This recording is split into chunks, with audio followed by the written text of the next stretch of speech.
Charlotte fire investigators discovered the remains of two bodies at the site of the five-alarm fire in the 7700 block of Liberty Railroad. Charlotte firefighters assisted in retrieving the bodies, which have been now transported to the Mecklenburg County Medical Examiner's Office. They're going to have the responsibility of verifying and identifying the identification and notifying next of kin.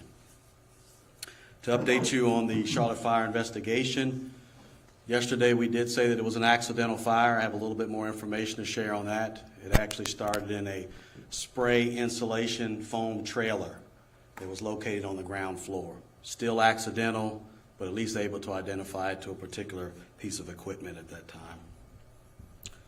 We seldom have large fires of this magnitude. If you go back and look at whether it's a five-alarm fire, something of this magnitude, it does not always happen here in the city of Charlotte. So we were very fortunate the other day to, although we've had a loss of life, we had two people that have lost their lives.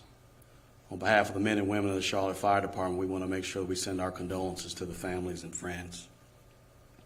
Charlotte Fire Department has been on the scene ever since the fire yesterday. We're in the process of doing evaluation at the scene to see if we can clear units up and allow them to return to quarters. We'll have that decision later on tonight as to whether we're going to do that. We appreciate all of the partnerships that we have with CMPD. Medic has been a big help, as well as the Office of the State Fire Marshal came by and assisted us as well as North Carolina Emergency Management. So we've had a lot of partners that have assisted us along the way. Charlotte Water is another one. Mrs. Charles was definitely helpful when it came to fighting that fire. We're grateful for those, and again, we'd like to express our sympathies to the families and friends, and when we take questions, I'll be available. Chief Jennings. Thank you. First, I'll just say that I've been with the Charlotte-Mecklenburg Police Department for 31 years. I've never, ever seen a fire of this magnitude that has impacted our community the way this has. It's devastating, heartbreaking. We offer our condolences as well to the two members of our community who perished in the fire and lost their lives. I do want to commend the heroic efforts by the Charlotte Fire Department yesterday to see their actions to disregard their own life to go in and save others and try to preserve life was just amazing, and it's a demonstration of what public safety is all about and what we are all about when it comes to serving our community. So CMPD's role in this yesterday was to make sure that we kept our firefighters safe by blocking traffic and mitigating traffic and redirecting, as well as evacuations that had to take place with surrounding areas. We had to ensure that our citizens were safe that were in the line of fire, and that we wanted to get them to safe locations, and that was a huge part of what we did. And we had officers that quickly were able to develop a traffic plan and to mitigate traffic as much as possible. I also want to commend our aviation, our flight team with Charlotte-Mecklenburg Police Department. They were able to have eye in the sky and direct the CFD as well as CMPD as far as what was going on from a bird's eye view. And that was ever important to make sure that we were appropriately mitigating what we saw out there at the fire site yesterday. Also, special thanks to the Mecklenburg County Sheriff's Office. This took a great deal of resources, particularly from our side, to mitigate the traffic and to redirect traffic. Mecklenburg County Sheriff's Office stepped up to the plate, and they provided resources for us to help us do the jobs that was necessary for this. At this point in the investigation, the Arson Task Force, which is comprised of the Charlotte-Mecklenburg Police Department, Charlotte Fire Department, State Bureau of Investigations, and ATF, will continue this investigation, and we will hopefully be able to give you timely updates as the investigation continues. So I'll ask the mayor to come up now. Thank you. Good afternoon. You've heard the words difficult and devastating, and you've heard about seeking the answers that people require when something like this happens. And I'm really proud to stand in this place today and have these gentlemen with us to say thank you for what you've been doing and your leadership and the work that you're doing. But we also recognize 2 families are missing loved ones today. One of those families is family member is DeMonte Sherrill. His family said he was a hard worker, a loving father, and a family man. I want your family to know, Mr. Sherrill's family to know, that we grieve with you, especially for Mr. Sherrill's children. To the loved ones of the second individual that has been acknowledged today, please know that we stand, our community, our city stands with you. We're here to offer our support, comfort, and assistance because you're not alone in your grief. I want to assure everyone that our public safety officials, in collaboration with all of the agencies that you've heard mentioned here today, are working diligently to provide answers. It's important that we get the information right, so there's going to be a lot more to be said about this. I live just a few blocks from where the fire occurred, and I walk by it often. In fact, sometimes the restaurants, office buildings, and see all of those people in that community of SouthPark. And I can just tell you that they stood and watched this. And I know today that we're all really glad that we saw the collaboration that was necessary for us to make this something that was extinguished in a 5-alarm fire. It is really remarkable. So I want to say thanks to our exceptional first responders, including the brave men and women of the Charlotte Fire Department, our police department, medic, and the many invaluable collaborations that you've already heard about. Your remarkable bravery and your training allowed for the successful rescue of 15 people from that fire who were able to go home to their loved ones. You truly are our heroes. This is just another reminder to hug your loved ones, cherish the time that you have with them. It's also a time to take pride in our public services.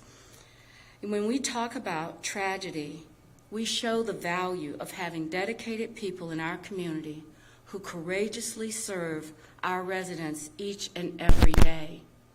I'm really proud of every one of the people in this community that assisted in bringing this to a closure. Even though it was very difficult to have this loss, we know that we did our very best, and that is really something that we should be proud of. Thank you. Mr. Bakari?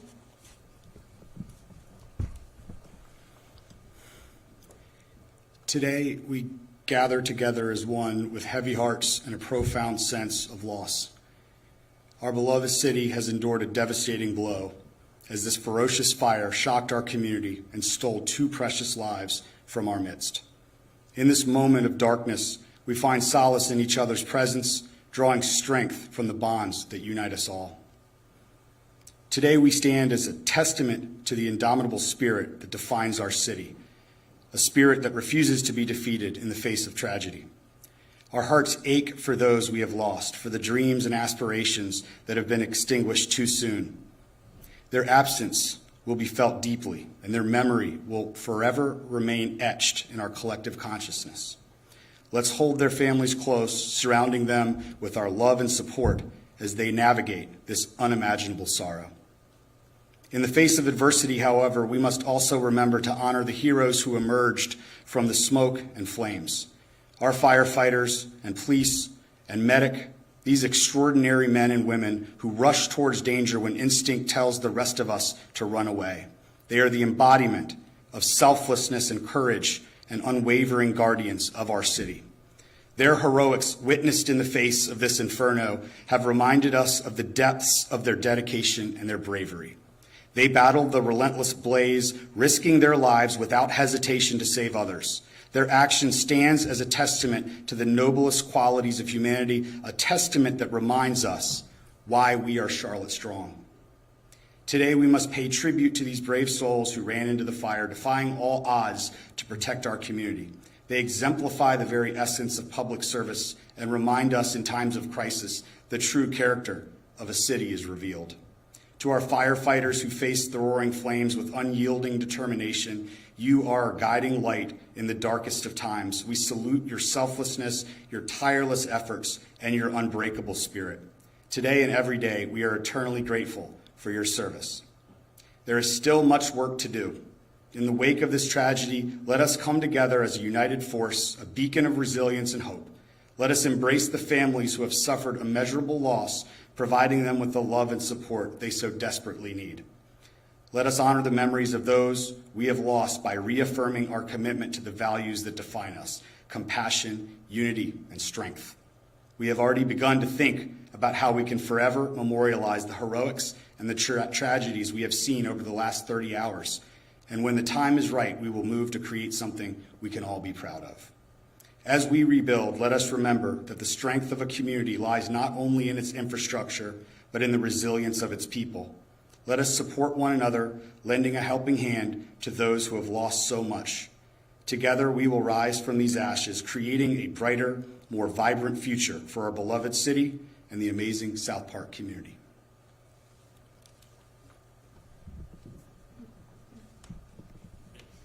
Have a couple minutes for a couple of questions. If you could identify who you're directing your question to. Thank you. Chief Johnson, you said the fire started in the insulation spray trailer. Do you have more details of whether it was an equipment malfunction or what may have sparked it? No, there's no additional information other than that. Obviously, the building is still in a state where it's not safe for all our members to go in there. We have been able to identify that it started in that trailer area, so we can't pinpoint the specific cause. And where was that in relation to the site? So it was on the ground floor. That's what I was told, where the trailer was located. Inside the building? Yes. Chief, can you talk about the efforts to save those two men who were lost in the fire? I can tell you specifically, talking to the company that was up on the 6th floor, it was actually the company that actually called the Mayday, because they had gone up and done a search and were searching in an area obviously with limited visibility, and getting in there and trying to locate them. They didn't visually see them. Obviously they were going by sound and trying to get to them, but were unable to get there before conditions changed, as you saw in the video, to a point where they end up getting in situation themselves and having to call a Mayday, where we had to send another company to actually help escort them out. Or we may be talking about more tragedy than just the two gentlemen or two individuals that we're talking about today. And that's actually what I wanted to follow on. Can you talk about the long-term impacts of just fighting a 5-alarm fire and those two Maydays on your firefighters? Well, physically, thank the Lord, everyone is physically fine. There were no injuries yesterday, which is a blessing in itself. Behavioral health or mentally, I mean, there could be some things that we need to talk about there. I've actually talked to the captain there myself and had some conversations. As you know, behavioral health is one of the things that I've pushed here in the Charlotte Fire Department. We have a lot of resources to help them, and our members do participate in that, and I would anticipate that we'll have some peer support members reach out to them and just make contact and make sure that everyone's doing okay on that. We all try to play Monday morning quarterback on what we could have done and should have done, but I'm telling you, and I heard it from the mayor and Mr. Bakari as well, that everyone did the best they could. I think they did well beyond the best they could. I think they did a fantastic job in light of the situation that they faced. Chief, walk us through this, because where I was at my vantage point, you could see the smoke and the fire clear, and you could see it collapse upon itself at some point. Walk us through that, when you guys realized that it's too dangerous to even go in anymore, that you're waiting for it to collapse. How do you guys reach that point? It comes with experience, right? And we have some experienced incident commanders.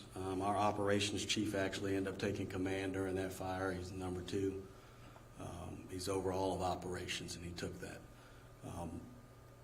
Unless we're actually able to see the video together, it'd be very difficult for me to answer that. But I can tell you, this is a building under construction. We talk about doing spray and foam insulation. There's no drywall in these buildings, so there's nothing to prevent fire spread. So I know it was a little breezy yesterday. I'm not saying it was a wind-driven fire, but I'm simply saying there was a breeze. And that in itself could expand fire much quicker than you can see on the outside from inside. And when you start to see the amount of black smoke that you saw coming out of that building, our firefighters will tell you that black smoke is fuel, and then all it takes is a little bit of a light to light it off, and I'm sure you saw that in some of the videos. How quickly, or what was the time frame maybe between the Mayday calls and able to get your people out from the time when it actually collapsed? We're still going to be looking at that. I don't have that information today. We're still capturing information, listening. We'll listen to the audio tapes. We'll try to get with our investigators and see what type of videos we do have that we can kind of go back and look at and do a side-by-side comparison on times. But I don't have that information for you today. And Chief, can I ask, this was a wooden structure. Do you know how often we have these wooden structures in Charlotte and how dangerous they are? Obviously, we haven't had a fire like this in decades, if ever. This is the new pedestal style construction where your first two floors are basically cement or masonry, and then your top floors are wood. A lot of the structures that are built now, not just here in Charlotte, but all over the country, are built in this magnitude. Once they are completely drywalled and the sprinkler systems installed, obviously they're much safer than they are during construction, where it's a lot more open. The wood is not as protected with the drywall as it normally would be. Chief, you say you're evaluating what's going on right now. What's your concern right now with the site? We don't want any hot spots to spur up another fire of any kind, and so we want to make sure that all the fire is out before we do anything, making sure that, as Chief Jennings mentioned, our arson task force, our fire investigators are good with everything that they have, and they don't need any more information before we turn it back over. Was there an explosion of the truck? We had heard possibly the truck explode. No truck explosion. I was there. I didn't hear any truck explosion. How long before the fire was under control? Again, I'd have to go back and look at the time frame. We were on scene for a period of time, and I'm not quite sure when we called the control time. I'd have to go back and look at our CAD notes. Ladder 2 was on the broadcast. Ladder 2 was where the responded and was going to help get that crane up. Did Ladder 2 actually help with that rescue in the end, or did the building collapse on Ladder 2? No, so I don't know the specifics on your last question as far as the building collapsing on Ladder 2. I can tell you that the brave men that were on Ladder 2 set that ladder up to protect the crane, to keep the crane from collapsing. I believe the fire in Raleigh, they actually had the crane collapse, which causes yet another hazard that we need to be worried about. It was definitely unsafe for them to stay there, but they had the truck flowing at that point in time. And I think I missed the first part of your question, if you want to ask it again. The only other question was, could you, Mayor, maybe, or Chief, I know you named the one worker. Could you name the second worker? Is that for me or the mayor? I think it's for the chief. I can answer that. We're not naming the second person. Anyone have any other questions for anyone else other than the chief? Yeah, Chief, can you talk about the efforts to rescue that crane operator and everything that went into that? So there was obviously putting the water on the crane itself was to kind of keep it from collapsing. Once we got to a point where we could actually gain access to that, our rescue company went up, provided him some protective equipment. You can imagine how hot that metal had to be, and he was able to climb down, and then we got him to medic for evaluation. And we were hearing that some of the fire was so hot yesterday that some of your equipment melted. Could you talk a little bit about that? So we did, the fire spread rapidly, and we had equipment set up. Ladder 2 was one of those that was actually set up in a very good position early on, but the spread of the fire was even greater than our master streams at the time. And we were not able to get ladder 2 out of that particular situation. We did move 2 others that were in a perilous position, but ladder 2 was still operating even after the fire was extinguished. So we'll have some paint work and maybe some wiring and some other things to do on that, but I don't believe they're a total loss at this point. Anyone have any questions for anyone else other than Chief Johnson? Chief Jennings, was there any issues with your officers, like any issues with like citizens not getting them to react properly to avoiding the area or having to evacuate them? Were there any issues at all? Well, we did have reports that some of the citizens did want to get back into the parking garage to get their vehicles, and that's really what spurred the response from CMPD and the Mecklenburg County Sheriff's Office as well.